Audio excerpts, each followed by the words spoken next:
Welcome into episode 218 of the Skate Podcast. I'm Brian DeFelice, joined by Bridgette Prue back from vacation, and Scott McLaughlin, fresh off of his Bruins top 100 list submission. Of course, the list was released by the Bruins, not ranked, just the list of the top 100 Bruins. Bridgette and Scott, how are you guys doing today? I'm good, and Scott, and I want to add Brian, fresh off getting a new mustache. This is like a fake sports talk radio headline. Like, okay, so Does podcast Brian have a new mustache? So Brian logs on to before the podcast, and Bridgette's like, "Do you have a new mustache?" And I'm like, Brian's like, "No." I'm like, it doesn't look that different to me. Yeah, I feel like Scott and I have kind of like a similar like facial hair thing going, honestly. And she didn't say it to Scott, but no, I mean it's because you got a different mustache. I'm really concerned about what happened to Bridgette over in Italy. Not sure this is like old Bridgette. I think something changed. Yeah. I sent someone else back because I didn't want to come back. Yeah. Well, she popped on. She was like, "Ciao." I was like, "What the fuck is she talking about?" Yeah, I actually did not pick up a lot of Italian, but yeah. So if you're watching on YouTube, weigh in on Brian's mustache / facial hair. Let us know if it looks different. Do I look tanner? Not really. Yes. Scott always say yes when somebody asks. Yes, of course. Mm-hmm. You do look much tanner. Thank you. And then, yeah, Scott. I mean, I gotta wonder, like, you've probably just been practicing your dance moves because you have your sister's wedding coming up soon, right? And it's gonna be a little bit louder now, a little bit louder now, a little bit louder. You're gonna have to, squat up and start dancing. Yeah, well, and I had one of my best friend's weddings last weekend, so I'm like right in the mix of it here, back-to-back wedding weekends. So yeah, getting those dancing legs a workout. I love that. There's a lot of what's the most classic wedding song? Would you say? I mean, there's Shout. Obviously, I just kind of shouted that one out. No pun intended. Then I think it's that. Like I think it's that one. I think it starts there. I mean, September by Earth, Wind and Fire is obviously. I mean, Ooh, that's in every wedding. I feel like. Are you guys a DJ? You prefer a DJ at a wedding or a live band?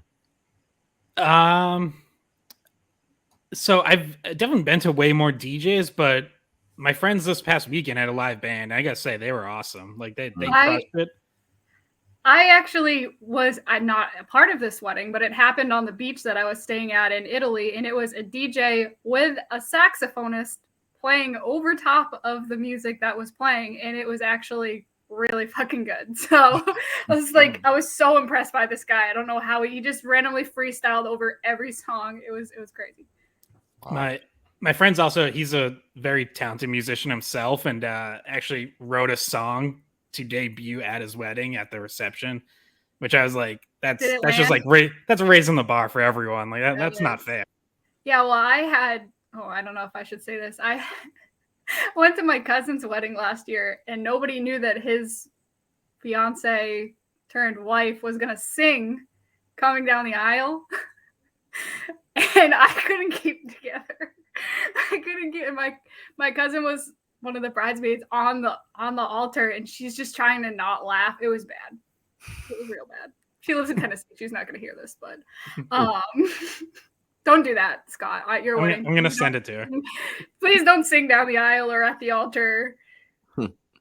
Yeah, I feel like the three of us are just kind of well versed in weddings at this point. I think since 2019 or 18, I've been to. I mean, I think I've been to. I have 2 more to go to this year, and I think that'll be like 11 and 12 in like the last like 3.5 years. It's just like, yeah, people like to get married in their late 20s, I guess, early 30s. Yeah, it's weird. Like I went through like a little bit of like a dead, probably right around where you were hitting that peak. Like I went through like a little bit of dead spot where it was like I had a bunch right before that, then just like one a year for a couple of years, and like now all of a sudden this year like packed again. On my RSVP for the wedding I'm going to Friday, it said I got a +1, and it said like I said I wasn't taking it, and it said give a reason why you're not taking a +1, and I wrote I'm single AF, and I sent it. I think that's funny. Well, you could have taken Melvin, maybe. Yeah, Melvin. He's out cold. He's passed out.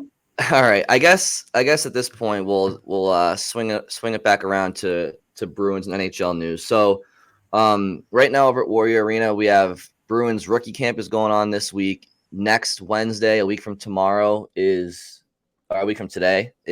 training camp for the big club, and then in between that you have the rookie tournament in Buffalo, I think, the showcase tournament. So we got a centennial season jersey reveal on Saturday. Bridgette, little fashion segment. So that'll be worthwhile. And of course, like I mentioned off the top, we had the Bruins release their top 100 centennial players list. Scott played a part in that along with other writers and media members, putting that list together. I don't know what the method was to who was it. It had to have been some sort of computer generated thing, right, Scott? That put all the Yeah. So the way it works, I think there were, I want to say about 30 of us on the committee, and we all individually ranked 1 through 100 in order. And then I think they took all of our lists. Players were like weighted by where we ranked them. So like if you're ranked 1, you got more points than if you're ranked 50, got more points than 100, etc. And then they compiled it all together to come up with the final 100, the historic 100 as they called it. Yeah, and I'm sure there were a lot of obvious unanimous ones, but then you get to a certain point where it's very much up in the air. I'm sure there were some close misses. Ultimately, I had 93 of the 100 on my list. I posted something on weei.com about where I had some differences. Basically the 7 guys I didn't have on that made it, and the 7 guys I had on instead. And you can also see my full ranked list there, 1 through 100. So yeah, it was fun. I was sort of hoping like they would maybe release it in order, but I don't know. I guess I understand like why you wouldn't. I don't know. You don't want guys to feel bad or whatever, and they also probably don't want to spoil, because we do next month, October 12th, we'll be releasing the All Centennial team, which is 12 forwards, 6 defensemen, 2 goalies. So part of their thinking might be like if they released it ranked, that would sort of more or less spoil who makes the final 20. So, but yeah, it seems like people have had some fun reacting to this and trying to find snubs or people they don't think should be there or whatever. And now it's our turn, me and Brian's turn to say what we think about it. Yeah, can I just start off the top? And no offense to the artiste, but those were scary pictures. The artwork, like I'm looking at Patrice Bergeron's face in the artwork, and I'm just like, Yeah. I thought the same thing when I saw Bergeron. I was like, they did Bergeron dirty on this one. Yeah, it was like the Ronaldo statue that they made, and they put it up, and it's like, that's not Ronaldo. He looked like he was about to kidnap 101 Dalmatians or something. I don't know what that was, but it was not Patrice Bergeron. It's like his nose is like, it's like they like made his nose just like totally in the opposite direction. It's like, come on, guys. The guy had a 20-year career. He had a few broken noses. Like maybe like draw him when he was like 18 and fresh faced. But yeah, he looked like Disney villain. So I thought two, Scott, that you had put in your list that you had not included that ended up on this final released list by the Bruins were Ted Donato and Phil Kessel. I feel like Phil Kessel, you could make the argument for being on there. And so like, I didn't see an issue with having Phil Kessel on that. What were your main reasons why you thought Kessel fell outside 100? Well, obviously he wasn't here very long, 3 seasons. And really it was that 3rd season in 08-09 that he broke out and was really good that year. 36 goals, was good that postseason when they went to the 2nd round. But what gets with me with Kessel being on is like, I wonder why he, obviously some people had him on and Sagan off. And I don't really entirely understand why. Like, to me, Sagan was also here 3 years and I think did more. Like, he actually contributed to a Stanley Cup. He didn't play a lot in that 2011 playoff run, but when he did, he was impactful. Games 1 and 2 of the Eastern Conference Finals, he had 6 points in 2 games, including 4 in one period in Game 2, in a game the Bruins ended up winning 6-5. And if he doesn't go off, you're looking at down 0-2 to Tampa, going down to Tampa. Like, you can make the case they don't win the Stanley Cup without Sagan that year. So those two are interconnected in such a way as well, because that's how you got the Sagan pick, was trading Phil Kessel. Yeah. So like there's that interconnection between the two of them. One kind of leads to the other. They're both are not Bruins for an extremely long time, but very recognizable. And even after they left the Bruins, went on to have these great careers. So when you see the name Tyler Sagan or Phil Kessel on a list of the best players from a franchise, you don't usually question it, because if you think of it as their entire career, you're like, oh yeah, those guys were some of the best players to ever play there, even though they weren't at their peak when they were with Boston. They've had these great careers. Yeah, I mean, I think that I kind of lean a little bit closer with Scott here on if I had to choose one over the other, it would be Sagan over Kessel, just because I just think that they both didn't have nearly as long of a career with Boston as they probably should have. Obviously, you don't get Sagan without moving Kessel, but I do think, to Scott's point, like the whole 2011 Cup run, he did. Every guy in that team, in one way, shape, or form, had to make an impact, and he certainly did when they needed him. Don't forget, and you mentioned it, Scott, but Bergeron had gotten concussed by Claude Giroux the round before, and so I do think that it's close. It's close, but I'll just name a couple of. I'm going to name one snub, but before I do, another guy who I was surprised didn't make your list, Scott, or the 100 list, was Bill Guerin. Now, I know he only played not very long in Boston, and it was not one of the teams he was known for being a part of throughout his career. He was with New Jersey and Dallas a lot and other places, but 129 points in 142 games. Now, he was a -5 in those 2 years, and I think he was an okay playoff performer that year against Montreal. In that series, though, they lost to Montreal, and he didn't help them win. So, but he's not the one I want to make the big case for. I'm okay with Bill Guerin not being, on the list. It's what it is. But the one that I noticed was snubbed because of. Can you hear me now? Yeah. Yeah, some reason and if you're watching, they can't really see the mute sign on YouTube, but we can. Sometimes when I'm talking, my mic just like spazzes out and just like mutes itself. But anyway, if I were to tell you, Scott, because this guy was not on your list either, okay? If I were to tell you that there was a Bruin that played 302 regular season games with the team, was a +24, and had 193 points, in addition, had some key playoff moments and notable moments for the team, you think that guy should be, in theory, a top 100 player? I would need to know more over some of the other players that were on that list, and I'll give you. I won't lead you on too long. It's Marco Sturm. Yeah, I considered him. You did, sure. Yeah. So I'm curious with him, right? Because I noticed he wasn't on your list either, and this is a good conversation to have, because I do see players on the list, like, I mean, you name whatever, like a Keith Crowder, like, whatever, or like like Sean Thornton. I love Sean Thornton, but I think he's a top 100 character. I think if you're talking about the franchise of the Bruins, but if you're talking player, see, that's why these lists get a little strange. But yeah.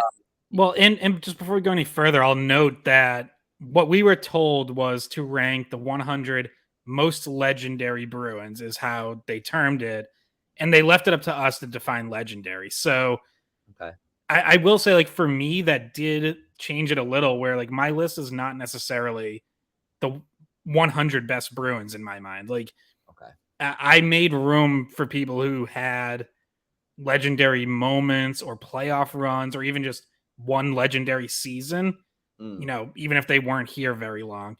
Now, look, to the Sturm case, like, you can make the case that he had a couple legendary moments. I mean, certainly the Winter Classic winner, like, yep, that definitely stands out. So, and Game 6 Montreal in 08, I think, was a game that put Boston back on the map that led to that eventual Stanley Cup run 3 years later. Like, I think he was a big component, along with Patrice Bergeron and Mark Savard and Chara and a couple others, Lucic, like Castle, even for a little bit there, that got that Bruins team back into contention and back into a contender status. And he played a big role in that. And he was also part of a very lopsided trade, obviously, like sending Joe Thornton to San Jose and getting back Sturm and Brad Stewart and Wayne Primo. But yeah, I just Sturm had a lot of injury issues in Boston, and people talk about 2010 and the loss to Philadelphia, losing after being up 3-0 in a series and in Game 7, and you point to the David Krejci injury, and rightfully so. But they also went down Marco Sturm in that first game of the series too, and so the Bruins were down Sturm and Krejci in that series. And anyway, he had injury issues, but he had the Winter Classic moment for sure is legendary, and that Game 6 against Montreal in 2008 goes down, and I think it's a very, very well known game in Bruins history. I think everybody would say that, and there was a moral victory, I guess, in losing that series to Montreal. The Bruins the 8th seed, Montreal was the 1 seed, first playoff appearance in a few years. And it just got that team going into what they ended up becoming in the Cup champion. So I noticed him. Not a huge deal. I do appreciate you clarifying what you guys were asked, Scott, because if we're talking 100 best players, I don't think Sean Thornton should be on that list. But if you're talking 100, top 100 best characters or legendary players, he is without a doubt on that list. So it is it's a very subjective list, which makes it fun to discuss stuff like this. Yeah, and as you're talking about players that didn't end up on the list that maybe just had one legendary season, like if we're talking about just like very short, but this was a really impactful year that they had. 2 players came to mind. One of them is on Scott's list of people he would have had on, and that's Linus Ullmark, who in the very 99th season of Bruins history had an incredible year. And it feels like maybe that because he's not been here so long and because it's so recent, he was on a historic team. He did historic things, and he ends up getting the Vezina at the end of the Bruins' 99th season. I know it's recent.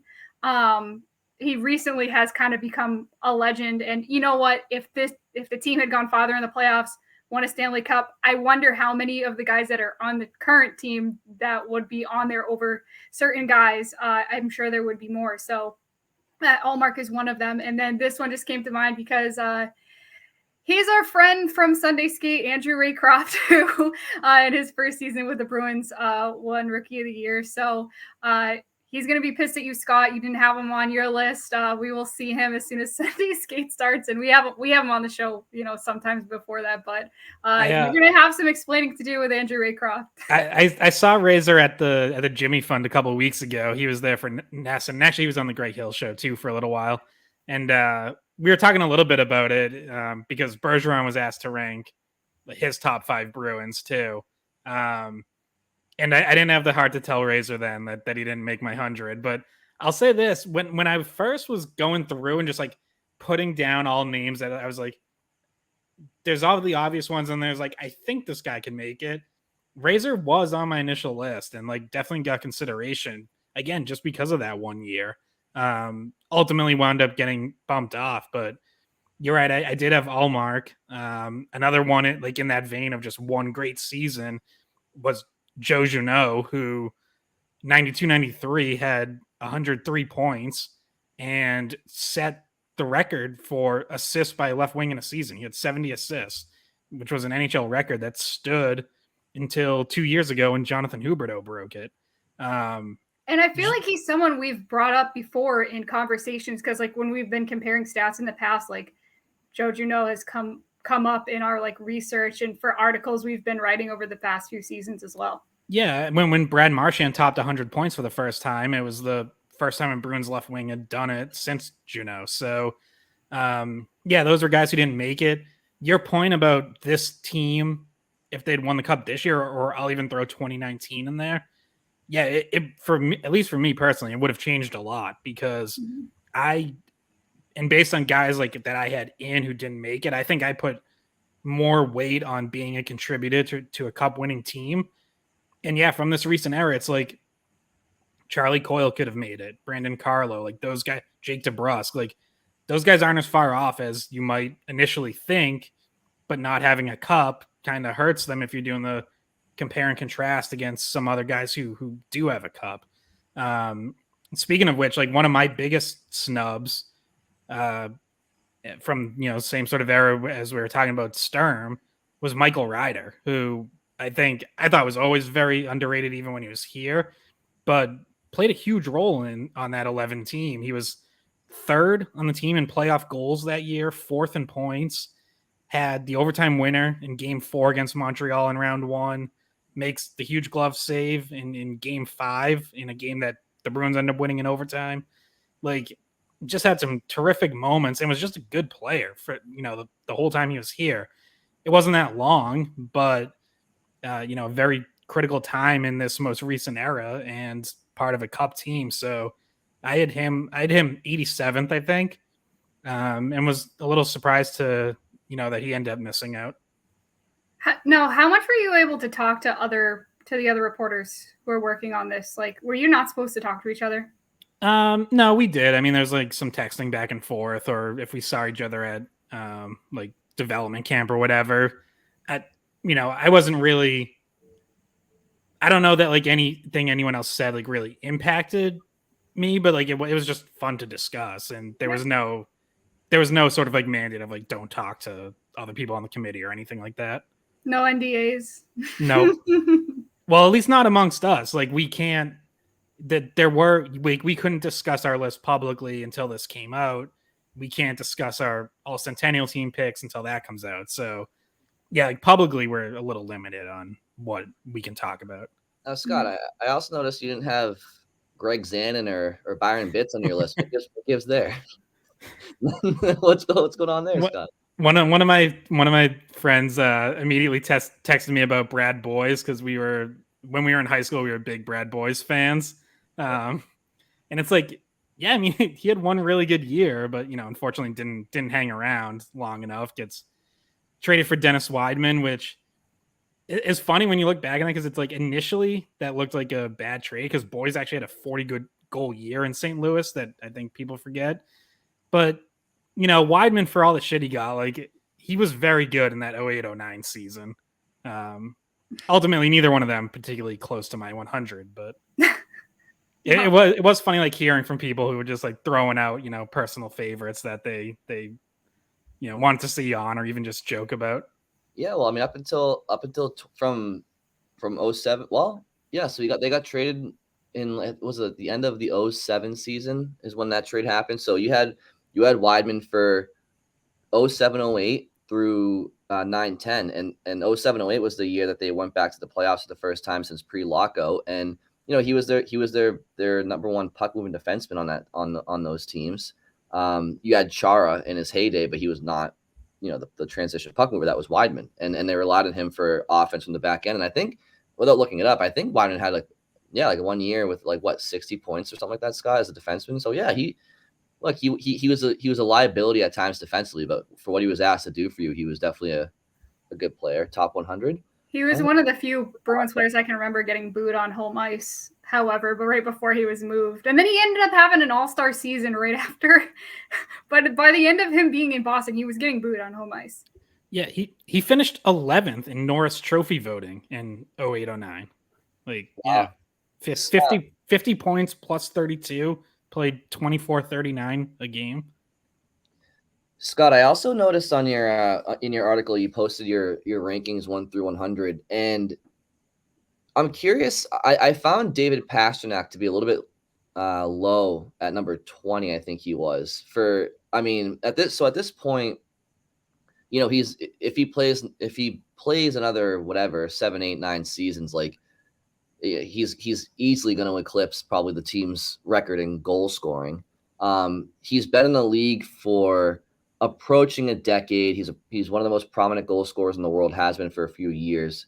Obviously, he's in the top of the Bruins list of all time players, and certainly I think when his career is done, will be a top 10 on that list probably.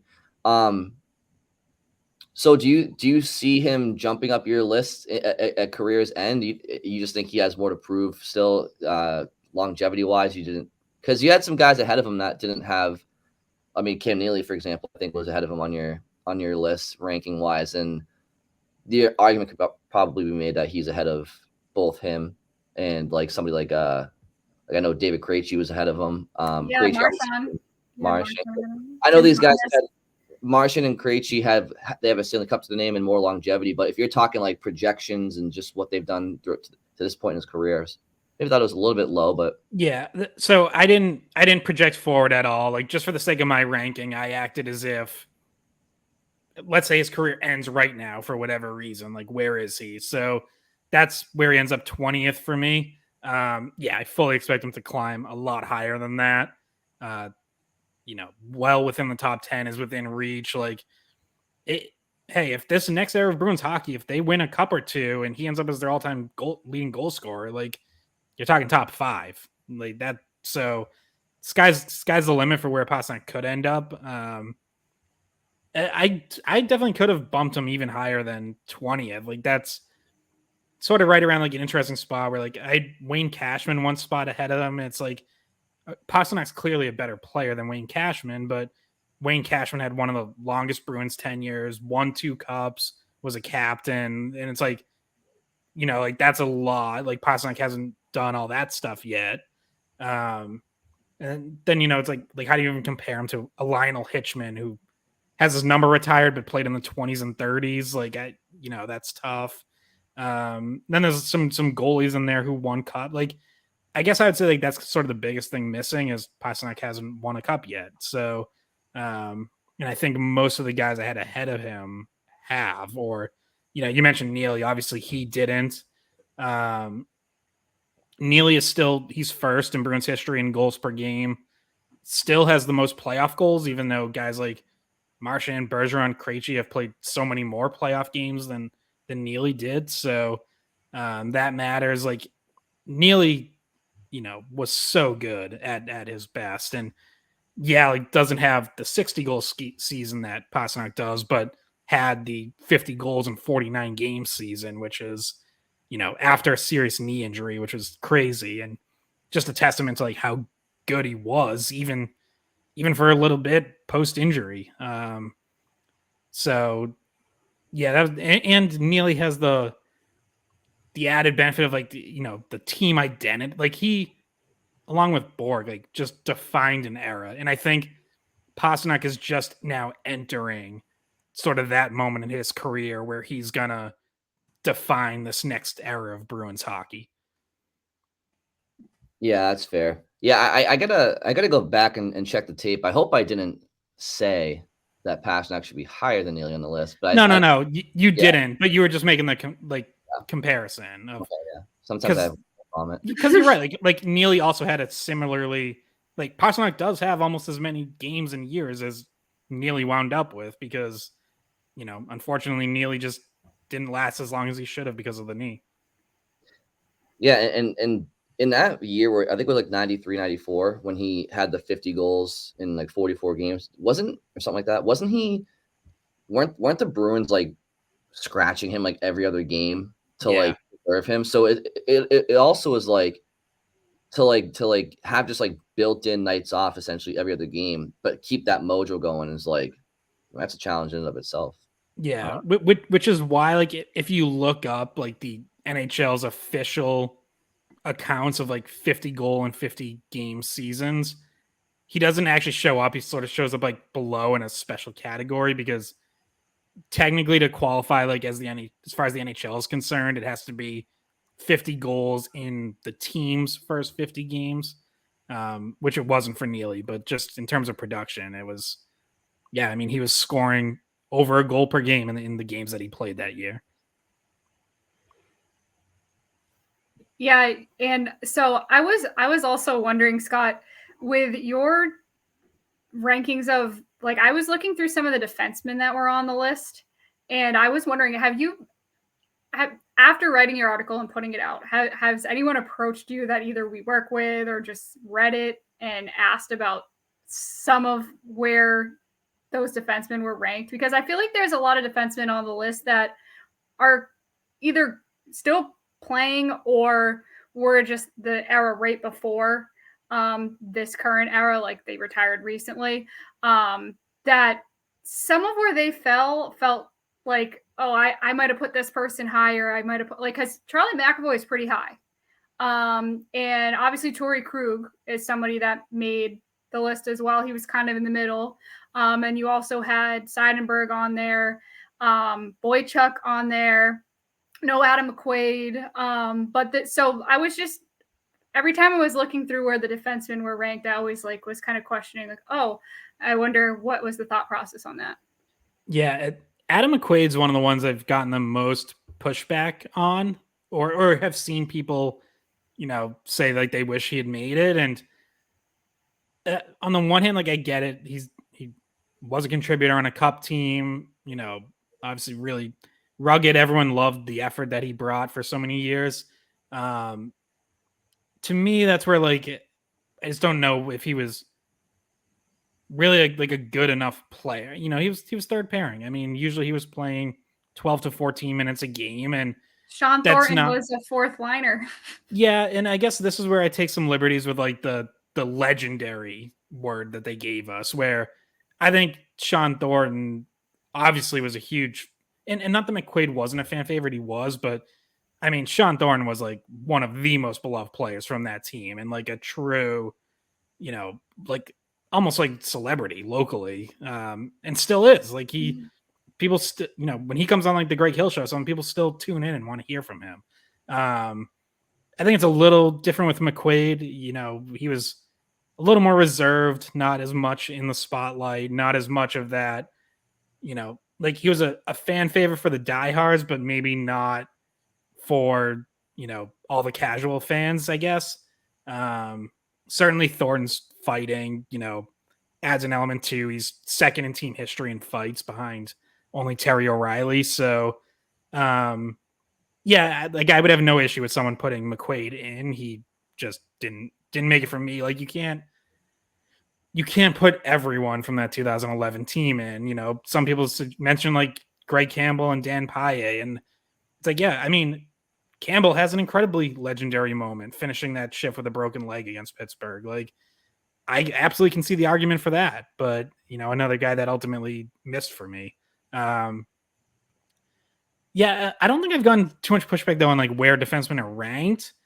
I did see a couple people who were like a little surprised that, or like maybe pleasantly surprised that Ferentz and Boychuk were on there, but it's like they're second pairing on a cup team and second pairing for many years. And Ferentz was here a while. Like he dates back to even pre 10-11. Like he was here for a few years before that and developed into a leader, of the team. And at one point wore a letter, not on like an every game basis, but kind of on and off towards the end of his time here. So yeah, for me, like those two were like easily in, but I think some people were, maybe were uncertain of whether they'd make it and pleasantly surprised that they did.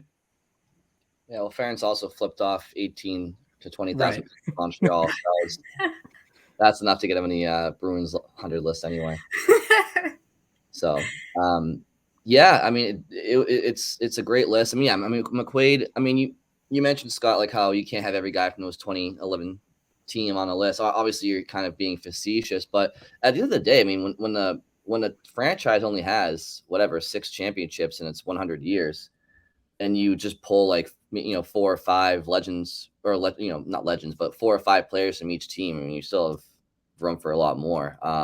I think McQuaid's like just status of being just kind of like the mullet stands out to people. And yeah, if we're talking 100 best players, no, he's not there. But if you're talking like legendary Bruins, I mean, he was a fan favorite for about almost a decade. So, but yeah, I mean, it's all good. Anyways. Also, when I was thinking about McQuaid too, and with a few of the other people, because there's been players who played for the Bruins for, a long time, a short time, doesn't matter. But then they've also gone in and done other jobs in the organization.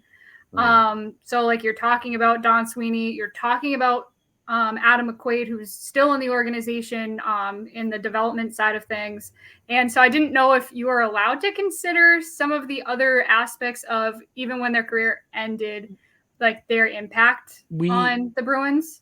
Yeah, we were told not to. We were told this was about playing careers, what guys did as players. You know, I don't know if other people maybe did take that into account to some extent, but I really tried not to. Like, I tried to just focus on what they did during their playing careers, because you can go back even further. Like, guys like, you know, Cooney Weiland went on to coach the team, did Clabber, Milt Schmidt did everything. Like, if you're just talking like overall impact, like Milt Schmidt could be number one. Like, he could be like the one guy who would challenge, or because he did everything. Like, he was coach, GM, he was brand ambassador. Like, he was around the team for like 70 years. All right. So I would say at this point, Bridgette and Scott, unless you have any final closing thoughts on the 100 list, maybe we kick this can down the road and we start discussing maybe some training camp storylines. Let's do it. Yeah.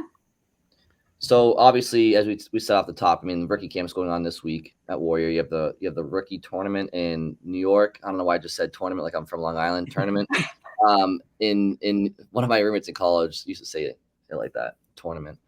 Which if you sound it out, actually probably is how it should be spelled or pronounced. But anyway, you have the rookie tournament in in Buffalo this weekend in training camp, as we said, a week from today. So with that in mind, Scott, I know you had some storylines you were looking to follow, and Bridgette as well. Yeah, I mean, there's a lot. I guess, you know, for me, like the most fascinating one is just going to be the whole battle for bottom six jobs, because there's just so many bodies there. Like, we know, all right, so let's say you pencil in JVR, James Van Riemsdyk, on the first or second line, whatever. You know, Trent Frederick's going to be on the third line. Seems like most likely as a wing based on Jim Montgomery's comments, although we'll see if, you know, he gets a look at center at some point. But then everything else, it's like, I don't know that anything's really settled. Morgan Geeky's going to play. He's going to be somewhere. But is it third line center? Is it on the fourth line? You know, center, wing? Because he can play either. And then you just have, you know, is Milan Lucic going to be a regular? Is he going to end up as an extra forward? He's not getting cut. He's going to be here. But what's his role? And then, you know, everyone else they've brought in. Patrick Brown, does he solidify a regular role? Jesper Boquist. AJ Greer's back. Jacob Lauko's back and in that competition. Alex Chiasson and Danton Heinen on PTOs. Do they win spots and win contracts?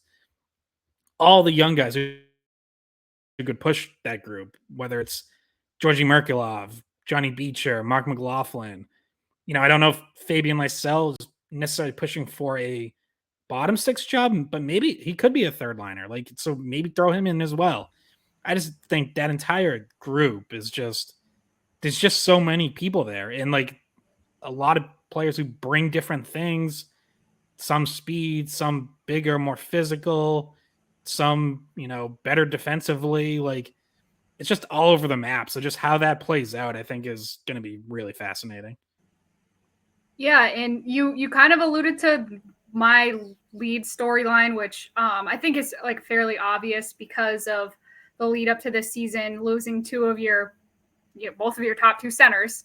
The question around the center position is, there's so many different aspects to follow that I'm just going to merge them all into one, just following what happens at center, because there's questions about, you know, first of all, preseason for us is a lot of fun to evaluate the young talent that we don't spend a lot of time. We don't spend any time in Providence, Scott and I. Like, there's no Providence Bruins games we go to.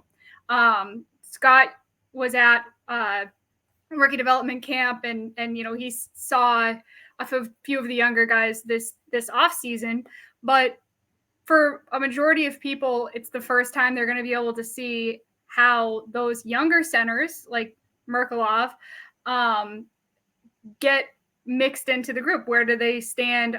What's their development been like? So evaluating them at center is going to be something interesting to watch and see if they're able to make some sort of a push for a job, as well as how does Pavel Zacha play as potentially the number one center?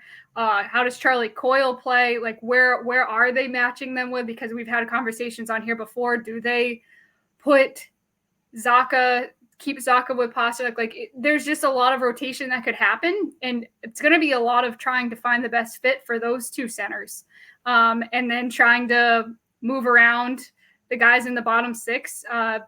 You mentioned there's plenty of players on the Bruins that can play wing and center. And then there's those younger guys. We want to see what they can do. So center is a huge question for the Bruins, obviously. And there's just going to be a lot of moving pieces that they can slot in. And Montgomery is going to have to try to do as much as he can to find chemistry before the season starts, and find who the best fit is in all four center slots.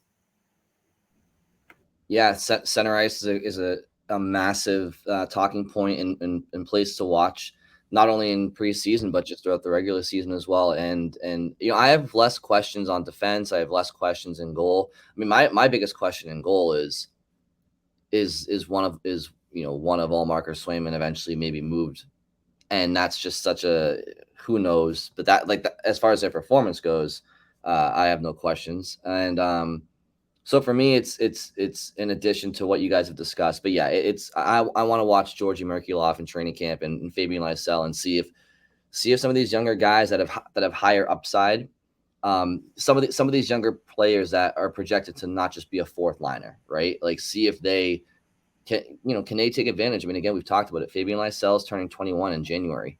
He's young, but he's not a fresh-faced 18-year-old draft pick from 2 months ago. Like he's starting to get to that point now where it's like, okay, like, being a 21-year-old in the NHL this day and age is not unheard of. And in fact, a lot of younger players with higher upside are doing that at this point in their career. So I want to see him certainly push for a spot. And if he's not on the opening night roster, that's fine. But I want to be able to see him in preseason and know he has the potential to help this team as soon as this year. And I would say the same goes for Georgi Merkulov, another kid who's 21 years old, maybe 20. He's 22 or 23. Right. So it's these two offensive prospects for the Bruins, like they're at an age where it's not unreasonable at all. Certainly not in Merkulov's case, 22-3. I mean, come on. Yeah. Right. So Merkulov turns 23 October 10th. All right. So I mean, that's there you have it. He'd be 23 to start the season essentially. So I mean, not to compare him to David Pastrnak at all. But if you look at David Pastrnak, when he was 23 years old, he was already, 4 years into his NHL career, like an established, 36 plus goal scorer, at least. Right. And again, I'm not comparing them at all. He was a first round pick. I'm only stating the fact that, like, if we're talking age, you can be a productive NHLer at that age, and certainly an NHLer in general at 23 years old. In fact, that's probably one of the more average ages probably in the NHL is people breaking in before they're 23, or maybe not. I don't know. The league's changing, but he's ready. He's undrafted as well. So like he's kind of a guy that was off people's radar until the Bruins were able to pull him out of college. And that was another really good free agent signing by them.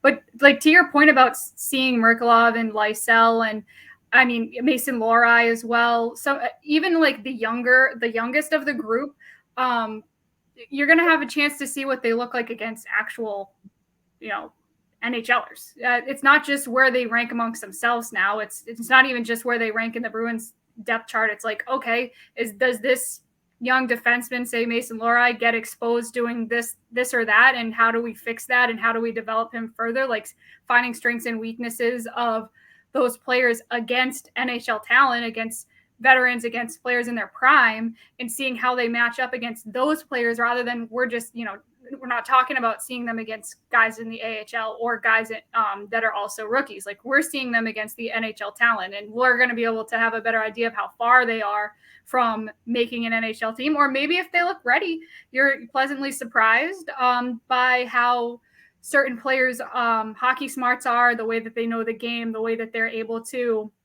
think at an NHL level. That's all possible. So like it's different to see them in preseason, which is unfortunately pretty short, a short sample size for a lot of the guys because they don't play in all the games. And, a lot of times the younger guys that aren't expected to make the team play on the road and the more veteran players play at home. So we don't get a chance to see a lot or as many of the combinations we might want to see or as much of certain players as we'd want to see. But you actually do get a sense of where they might rank among NHL talent, how far behind they might be or how ready they are.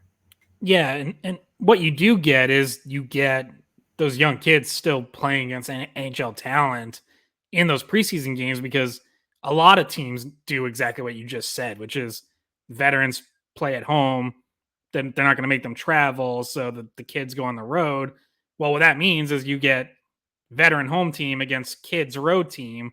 So, all those prospects are still going to get tested, not just in camp against, the Bruins roster, but also against other, against the Rangers or Flyers or whoever and face, at least probably, 50 to 60% of like a normal NHL lineup.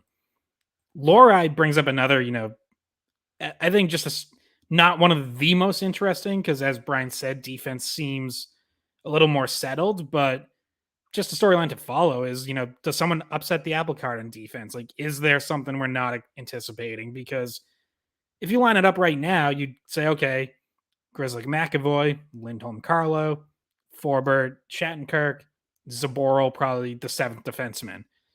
All right. Does anyone change that? Does Mason Lorei push for a job? Does Ian Mitchell or Alec Regula, the two guys they got from Chicago for Taylor Hall, who have played some NHL games. It's not like they're completely foreign to this level. Do either of them push for a job? Like someone else that, Riley Walsh, another guy they got this offseason. Parker Wotherspoon played NHL games for the Islanders. Like it's a group that's maybe lacking in terms of high-end prospects outside of Lorei, but it is a group that has guys who have played NHL games beyond just, the 6 or 7 we're already penciling in. So I'm a little interested in that. Like, I think my expectation is it's going to play out to chalk, basically. But who knows? And Lorei's certainly the most interesting one there because we know, he said it. He said it when I had him on the podcast. He said it in interviews at development camp. Like, he wants to be an NHLer this year. He wants to make the team. So we'll see. Is he really ready to do that?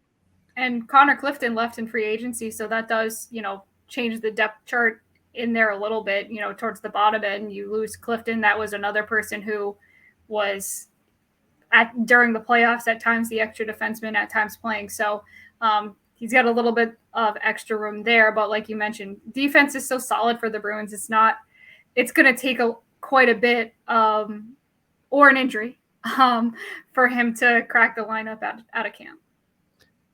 Yeah, especially when, so I think it's definitely somebody like Derek Forbert's job to lose based off of him being on the team last year. But when you talk about handedness, I mean, if I'm Mason Lorei, it's like I'm looking at Derek Forbert. I mean, if you have McAvoy and Grzelcyk and Lindholm and Carlo, I mean, Kevin Shattenkirk wouldn't be a bad guy to mentor Mason Lorei on a third pair in his first NHL season at some point. And, also considering the fact that the Bruins, in theory, at least we think, might have more trouble scoring this year than last year because of a little bit of lack of top 6 punch. It doesn't hurt to maybe have a more offensive threat on the back end and Lorei to help push offense and create transition that Derek Forbert just isn't. It's not really his game. How much do they love him on the penalty kill so much, and I feel like that trumps like so much of what like the upside that we might see. Like that the penalty killing from Derek Forbert is just like they love it, and that they take into consideration so much. Well, that's what I was just gonna say. I was gonna say how much do the Bruins value Derek Forbert's penalty killing, and I think honestly, the Bruins are going to have to ask themselves a lot this year.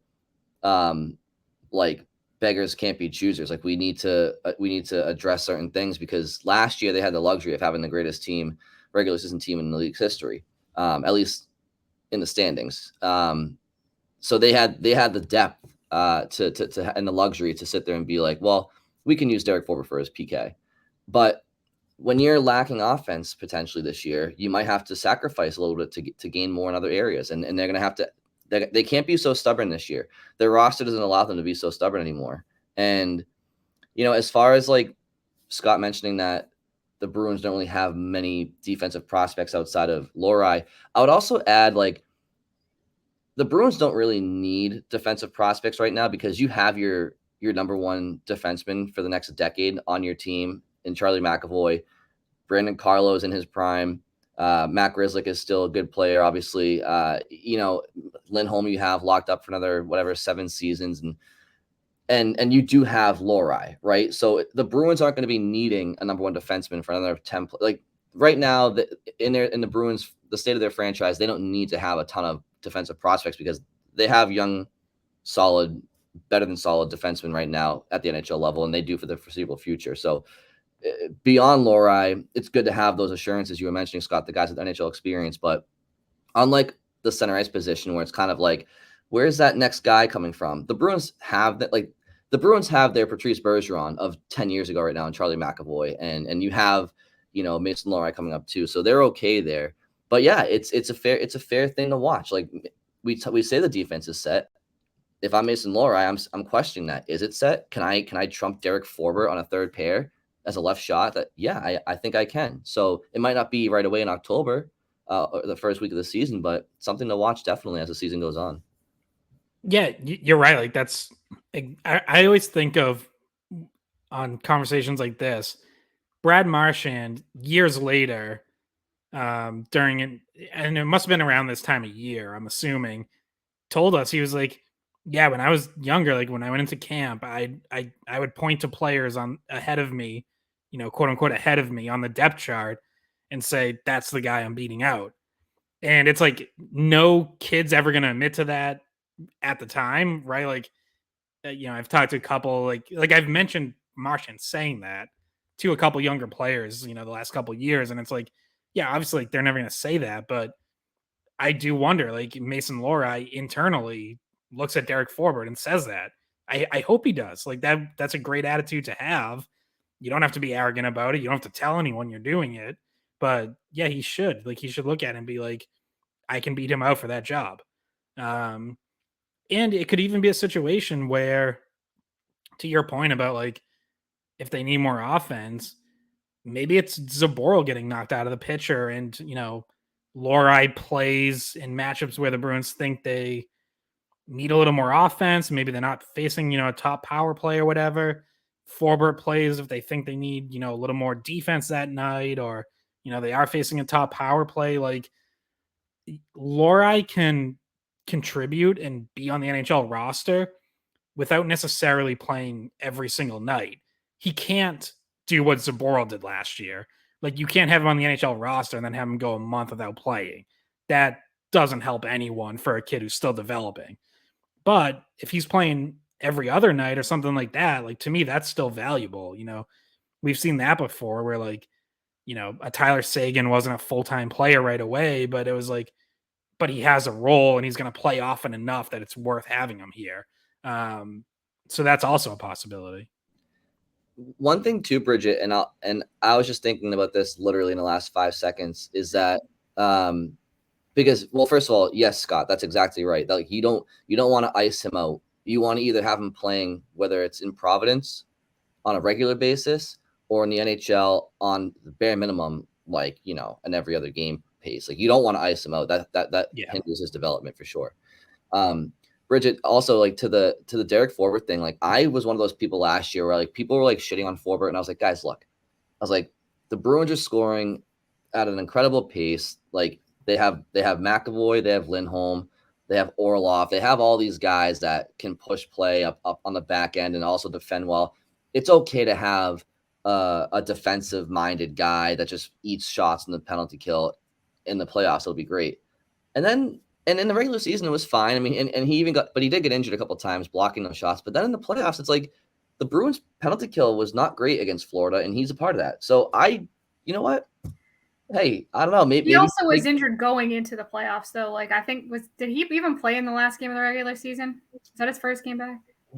He was injured. I believe he was injured going into the playoffs because I remember I was in Montreal and he took like him and Foligno took like morning skate or something, but didn't play. I think so. I don't know if I'm misremembering that, but he was. No, I think you're right. I think game 1 was his first game back. Yeah. I guess what I'm saying is like I wouldn't sacrifice like the development and potential emergence of somebody with the upside of Lowry just so that Derek Forbort can get in the PK. Though I will say, to play devil's advocate, one of the other reasons I wanted Derek Forbort in the lineup last year was because if somebody has to eat shots in the penalty kill, right? So in my mind, it was like, well, it's either Forbort or it's somebody who's better than him, like a McAvoy or a Carl. I was like, so I'd rather him eat the shots.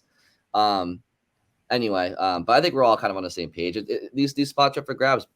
Earn it, play for it, earn it, and see what happens. So it's again, there's so much to look forward to this year that like last year going into the season, we were kind of like, well, we got McAvoy out for like what felt like half the season and Marchand out. They come back earlier than we thought, but even while they were out, the Bruins just took off, obviously, and then it was cup or bust, right?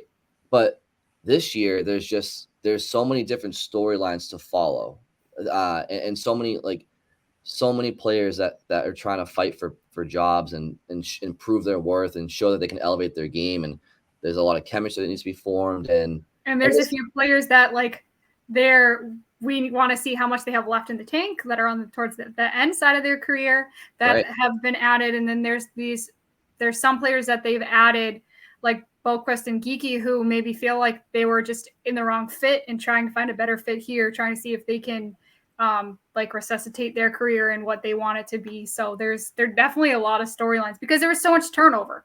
Can you remember an off season with this much turnover for a Bruins team? It's been a long time.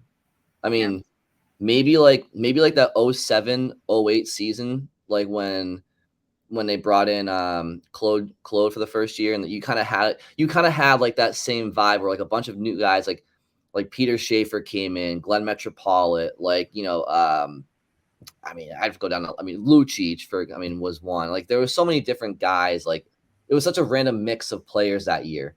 It really was, and they scratch and clawed their way to a playoffs. Yeah, that was really like Krejci's first full season. I think like he had like a cup of coffee the year before, so. Bergeron goes down the whole year. Glenn Murray's on your first line.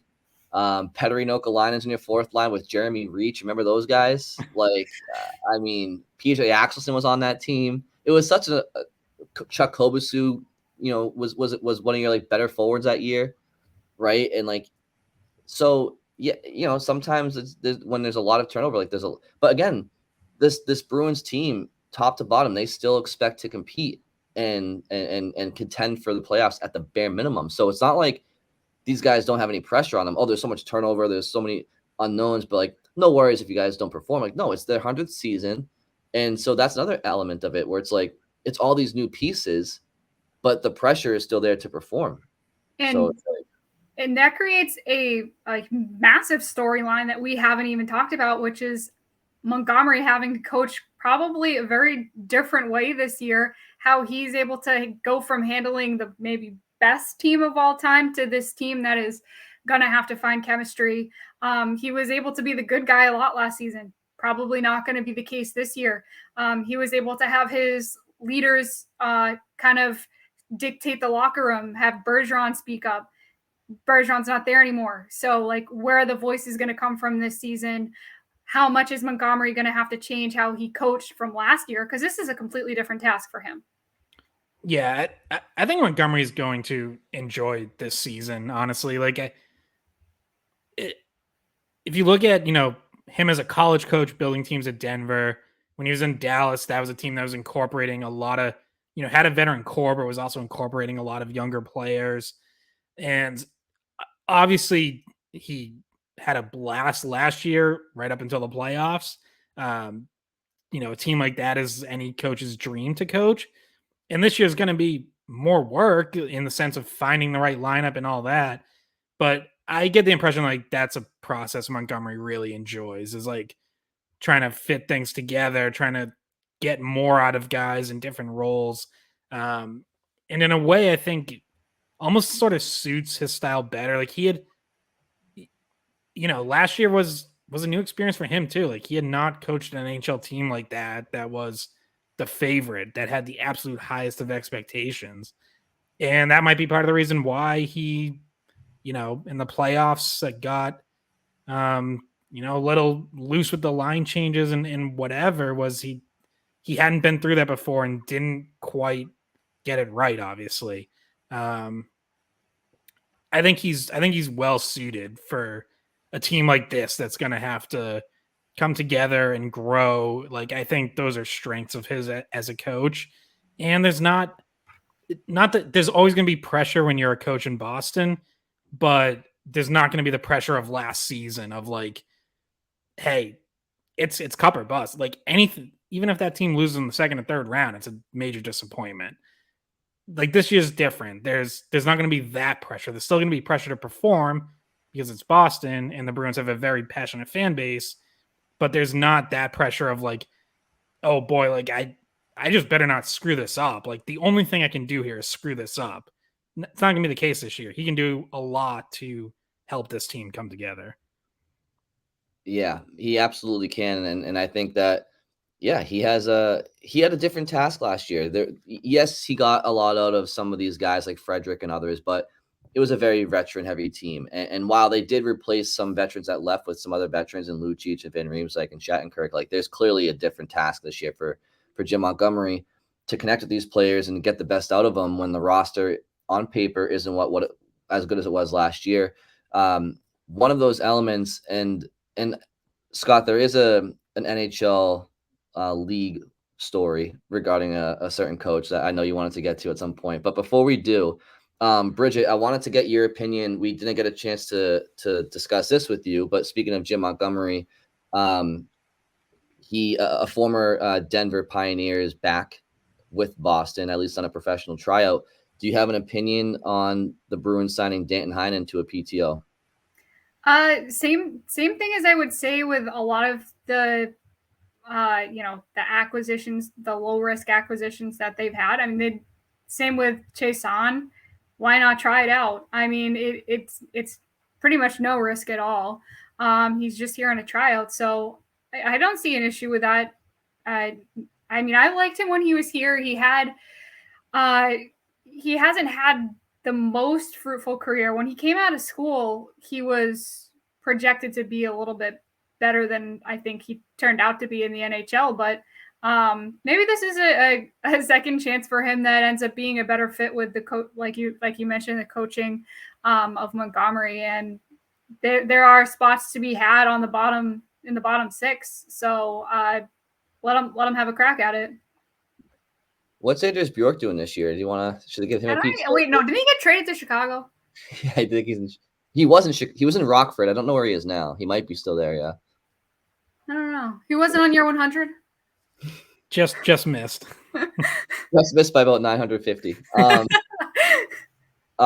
So Scott, you texted Bridgette and I guess there's something to do with Mike Babcock. What's going on in Columbus, huh? Yeah. So, I'll try to do this somewhat quickly, but this is just a fascinating story to me and frankly, hilarious story. So Paul Bissonnette on Spin Chicklets a couple days ago told a story of how he had heard from former players, including current Blue Jackets, which is where Mike Babcock is now. This is his first season returning as a head coach, and he is in Columbus.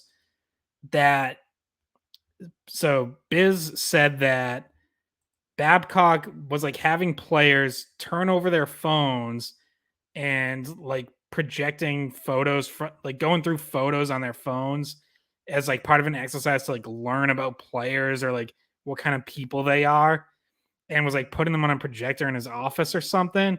And Biz spun this towards like the like legitimate invasion of privacy territory of like they're like, this is bullshit. Like this is, stuff coaches just shouldn't be doing, like almost like mind fucking with players.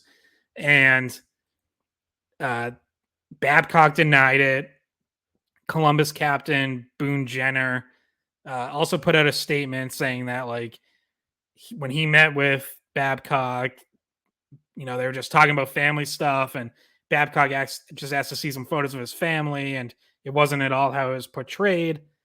Well, Biz then doubled down on it, said like, cut the bullshit. Basically, like, said like, sorry to Boone Jenner for putting him in a tough spot, but like how Babcock's spinning it is not at all what I've heard from players. Ryan Whitney, fellow co-host on Spit and Chicklets, backed up Biz's perspective.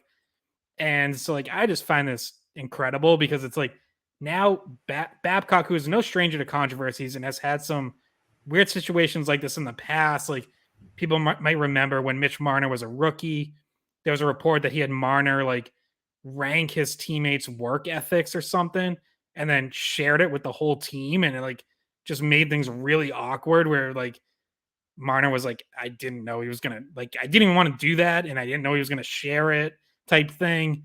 There's been some other stuff like that.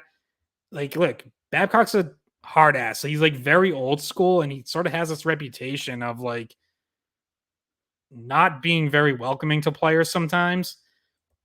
So starting things off like this in Columbus, there's now, the team set, or the NHL is looking into it. The NHLPA is looking into it. And then the other side of it, like the media side, is Biz is obviously not just a Barstool guy now. Like he's on TNT and one of the biggest names in national hockey broadcasting. I think you expect when someone kind of moves into that space that, they're mostly going to be friendly with everyone and they're not really going to go after someone in a way that could, if it turns out to be true, like potentially put someone on a hot seat.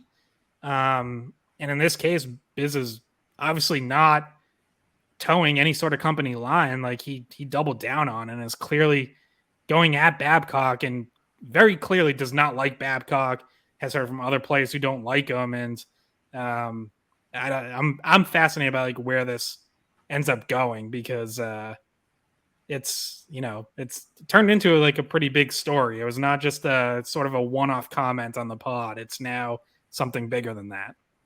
Yeah, because they denied it and it made it look like Bizinet and Whitney were like making it up, right? Like, because it's one thing if it's like you said, it's a Barstool podcast, right? But now he's a face of the media where we have different, vetting that we usually do before we say anything publicly. Like you can't be on TNT or whatever major broadcast organization and come out and say something that's false.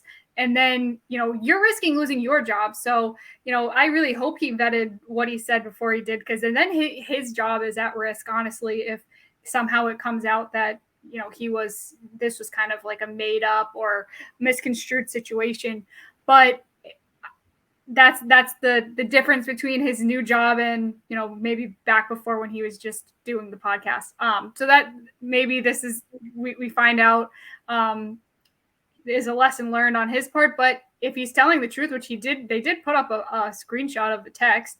So it seems like it's definitely based in some sort of fact. And there was at least one player, I think they said more than one player, that mentioned that it felt intrusive. So it's a lesson for, I guess, Babcock as well, that a lot of times you maybe don't intend to do something like that, intend to make people feel that uncomfortable, or maybe you do. I don't really know. So I also remember he was a commentator himself actually for a little bit, but he didn't stick around too much. Was he on NBC? I forget. Yeah, Babcock was himself a commentator between this job and when he lost his job in Toronto. Definitely an interesting dude. The only interaction I've ever had with Mike Babcock was like the weirdest interaction because the very first bar I walked into in Nashville, Tennessee was Tootsie's, and the very first person I saw in that bar was Mike Babcock, and I was like, what is he doing here? And then I realized that Toronto had a game the next day, and he was like incognito, dressed up like anyone in Nashville would be dressed up, and he was tipping the band in Tootsie's. And I made like the most awkward direct eye contact with him with probably the weirdest face I could have possibly made. And he knew I knew who he was. And he just like nodded his head to me and walked out. And I was like, what the hell is he doing in Tootsie's right now? But anyway, he was gone. spying on players. He was trying to see who was out or something. He was out by himself, as far as I could tell. No one else in my friend group had any idea who Mike Babcock was. And I was so confused. I was like, aren't you supposed to be in Toronto right now? But the Maple Leafs were in town the next day. And then the Penguins were in town a few days later. And I saw Sidney Crosby, Phil Kessel, half the Penguins teams out until 3 a.m. at Dirks Bentley's. I don't know. It was a very NHL-centered trip on accident because I just was going to Nashville, but I saw Sidney Crosby twice just walking around and hanging out in a bar. I don't know. It was a weird trip. And that was the only time I ever met Mike Babcock. I think that's a road trip NHL players really like. Yeah, they were out till 3 a.m, so I think they enjoyed their time. Well, yeah, as far as the story goes, Biz and Whit, like those guys are very plugged in. Obviously, they're a huge player friendly podcast, but they're also an industry a league friendly podcast. Like they have executives on all the, like, people love them, and they have a Rolodex of contacts, and I'm sure that what they're hearing is legitimate. As far as like the actual story of like invasion of privacy and stuff like that, I mean, look, it's one of those situations where like people oftentimes forget that like professional sports is a business, and pretend this was your boss at any other company in America asking to see pictures of your face. It's like, no. Like, to me, it's like nobody should have to disclose anything about personal information that they don't want to. And I understand in sports you have the whole aspect of team building and camaraderie. It's like, well, you don't need to know about my wife and kids if, like, for me to bond with like my teammates in this locker room and in the coaching staff.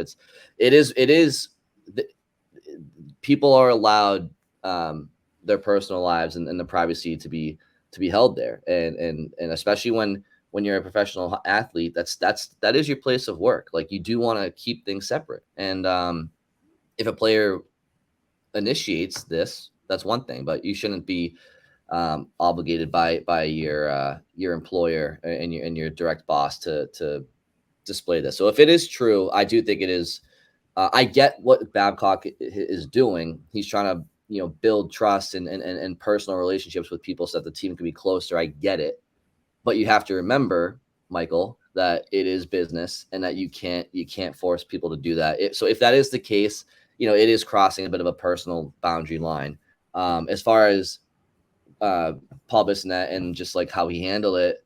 Yeah, and by the way, like there's other ways you can do that stuff. You can have like a family day at the rink. I know the Bruins in the past, and like that little gap between the preseason and the start of the regular season, have had like a team like family barbecue where everyone goes, and it's like, so there's other ways you can sort of try to build that, like, that family, that community feel without asking to go through players' photos.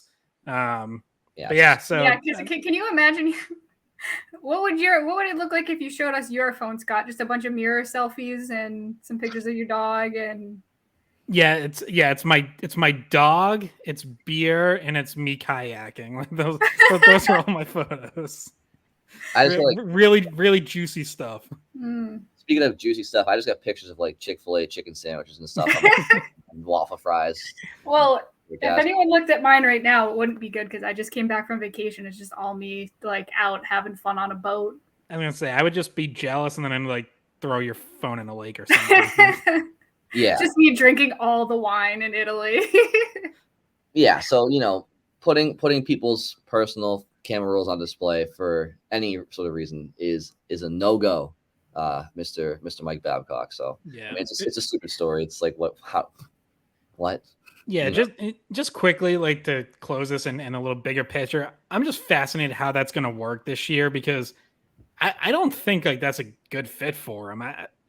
I don't see it going very well, because I think if Babcock fits any team, to me, it's more one like what he had in Detroit or with the Canadian Olympic team, where it's like a super talented team and he can at least has a track record of getting the best out of superstars.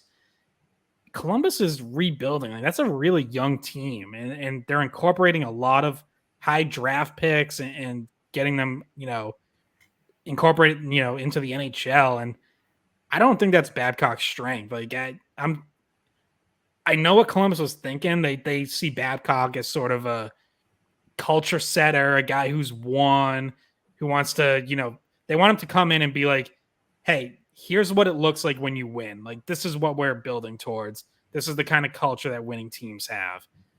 But actually be like on the ice and working with players, I don't know if he's going to be the best for a young team like that. So I'm fascinated. I'd say I'm like 70% of me expects it to be a disaster and last like 1 year. Well, we've seen coaches get fired after like 7 games. Like there's been times where coaches like literally lasted the first 2 weeks of the season and they were gone.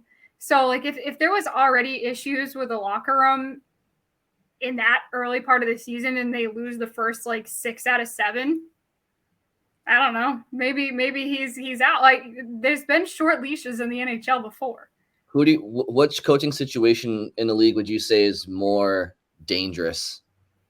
Babcock in Columbus or Tortorella in Philly? Like, because I know Tortorella in Philly is like supposed to be a culture change, but that team is they're even worse this year than they were last year personnel wise, and they sucked last year personnel wise. It's like Tortorella is just going to wear so thin. Like I think there's a time in a team's development to bring him in. Like I think you bring him in like I don't know. It's just he's going to try to change the culture, but they're going to turn on him, and it's going to be like back to square one. And he won't, and he certainly won't be there when they're good. I feel like I don't know. At least Laviolette seems like he kind of found a happy place to land in with the Rangers. But yeah, I don't know. Get my guy Guy Boucher back here. Somebody give Guy a chance. Yeah, I think with Tortorella, yeah, I don't think that's a great situation either. But I feel like at least at times I've seen Tortorella in like his own way show a little bit of a softer side and like take players under his wing, be protective of them, like especially in a place like Philly where, if a young player struggles, they get ripped by media. Like Tortorella will like at least have his players back like in something like that. Like he'll go at the media and then he'll make it between him and the media. Now all of a sudden, that player's not hearing it as much. So like I at least see some value there, even though I don't really think, what's happening in Philly is going to be particularly great. But Babcock, I kind of struggle to see really any silver lining, and now it's already off to this weird start. Like, we'll see. Maybe he surprises me, but I'm going to be following that just because I feel like it could blow up at any time. Bridgette and Scott, I know we're running late, but I do want to ask you guys this real quick because I just saw it on online, and I won't be here next week to kind of ask you. So there's word out of Calgary that Elias Lindholm is like willing to dance with Calgary and sign an extension. It just seems like that whole Lindholm situation may not be able to present itself to Boston like maybe we had hoped a few months prior. Just another option that might be out the window for the Bruins long term as a new number one center. Did you have any thoughts on that, or did you kind of see this coming? No, I mean, I guess my feeling towards that is, yeah, the Bruins, like, there's only so much you can do. Like, I think they talked to Calgary. I think they had conversations, and I don't think anything made sense, because if the Bruins are bringing in a salary like that and a higher end player, it probably meant they were trading a goalie at some point, which didn't happen because they didn't find value. And, neither did Winnipeg or at least looking into trading Connor Hellebuck. Calgary's not taking on a goalie because they already have over $8 million tied up in Jacob Markstrom and Dan Vladar. They also have a top goalie prospect in Dustin Wolf. So there wasn't a fit there. So now you're talking about trading from another spot on the roster. They don't really have the picks or prospects anyways. Like, their best hope on Lindholm was that he didn't get anything done with Calgary and ends up being a free agent next summer, where the Bruins will have money to spend and could simply just outbid other teams for him. Now, maybe that still happens, right? Like you're referencing these reports. Doesn't mean there's a deal done or that it will get done. But yeah, ultimately, if Elias Lindholm decides he's willing to sign an extension in Calgary and doesn't really care to test free agency, there's just not much you can do about that. Like, they're just not in a position to be able to jump in and be like, here you go, we're going to blow you away because we really want Elias Lindholm. Like, they can't do that. They don't have the pieces. They don't have the cap space. Too many other things would have to happen.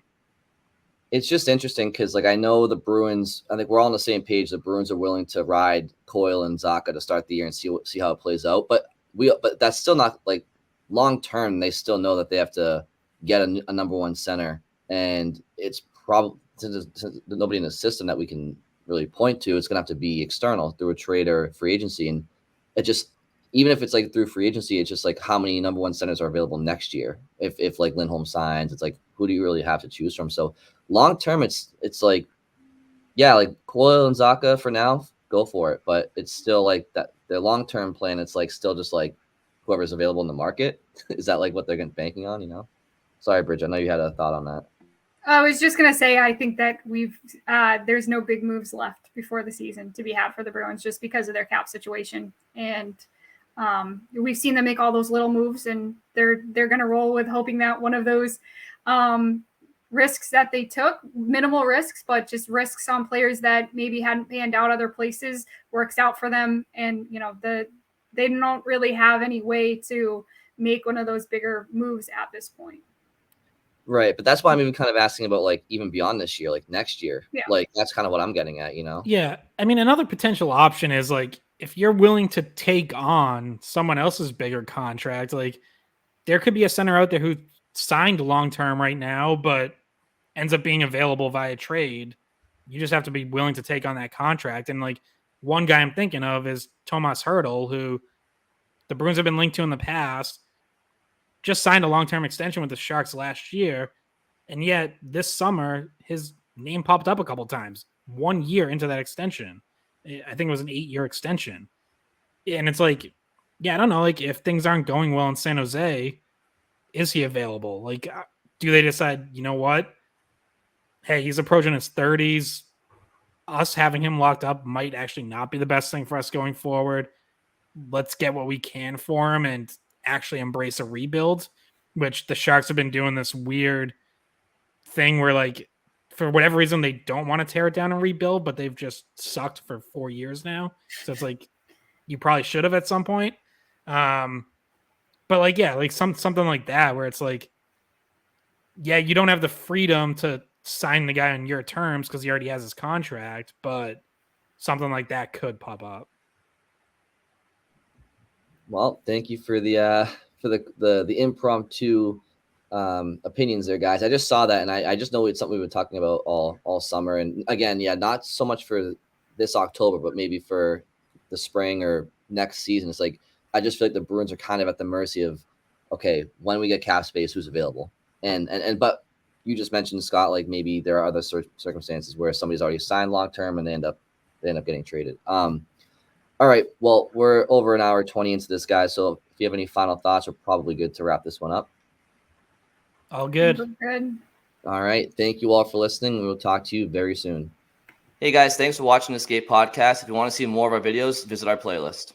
Not in front of a screen. You can listen to us on Spotify, Apple Podcasts, or wherever you get your podcasts. Don't forget to follow us on social media. And if you enjoyed this video, please don't forget to give us a thumbs